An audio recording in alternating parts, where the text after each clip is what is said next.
Okay, so we're just going to talk about the basics of functions from section 8.1, and let's just go back through the definitions here. First of all, one way to explain a function would be to say that among the ordered pairs, and all functions have to be relations or a set of ordered pairs like this, for example, but for every x value there can only be and should be exactly one y value. And another way of saying it is that no x value is repeated.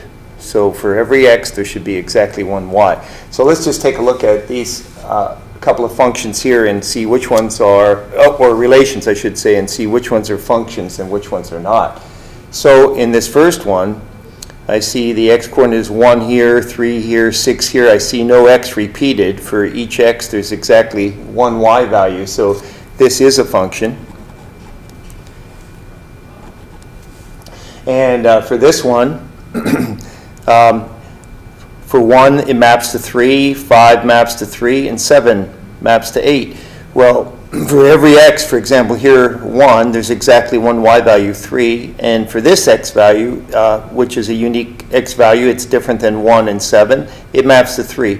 This is still a function, because for each unique x value, there is exactly one y value. No x was repeated. It's okay for y to be repeated for two different x values. So this is also a function. Okay, and then we have this one. This is not a function because this x value 1 maps to 3, and over here the same x value maps to 8. And so the x value is being repeated, or another way to say it based on this definition right here, is that for every x, there is not exactly one y value. For this particular x value 1, we ended up with 3 and also with 8. So what we're going to do is say that, yes, this is a relation, it's a set of ordered pairs, but it is not a function. Okay, so let's go ahead and just take a look at evaluating functions. Now here is a list, kind of like what you'll see in your homework. And it maps x values, input values, or domain values over to y values or range values. Another way to talk about inputs is to call these the domain, and the outputs we could call the range. And we're going to just go ahead and take a look at the difference in how questions could be asked about a function. For example, right here, this notation is saying find f of negative 2. It's saying negative 2 is an input. And what we're asking for here is the output of the function. What happens when you put negative 2 in? Well, according to this list here, when you put negative 2 in, you get 6 out. That's the output for an input of negative 2. So that's the answer to A. And in a similar way, B is asking for, with an input of 2, what would the output be? And it turns out to be 12. But when we get to part C, that's a different question. It's saying for what values of x is f of x 9? So here the given is the output. And we want the input value that gave us that output of 9. So we're going to go over here and look at the output column, right? And here's 9. And the input value into the function to produce 9 as an output was 0. So we actually found the x value. X would equal 0 in order to produce 9 for an answer. X had to be 0 to get 9. Okay, so the last thing I want to look at here on this video is how to evaluate an expression that involves function values. So what we're going to do is look at this chart. We're going to draw from it all the values we need, and then we have order of operations to take care of after that. So this is really a two-step problem. One has to do with function values itself, and then after that, we still have order of operations.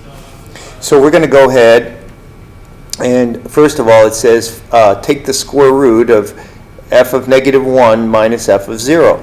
So f of negative 1 would be found, here's negative 1 for an input, and here is 3 for the output of the f function, given that negative 1 is an input. So I'm going to be putting that right here. And I'll put, for f of negative 1, I get 3.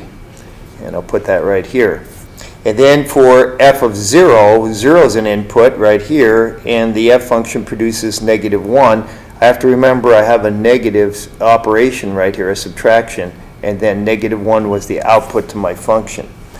Then I have minus, and this is saying take the g function, evaluate it at 2, and square that value. So let's go over here.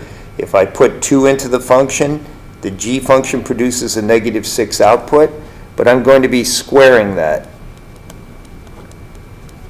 Plus, and then g of -1, and so here's -1 as an input, 4 would be the output, for that would be the result of g of -1, and I get here a 4. Divided by, and then it says g of 0, so I go over here to 0, and when I put 0 into the function, I get 1 out. That goes right here, times, and then the last term is f of 2, so here's 2, the f function gives me a 0, and I have this right here.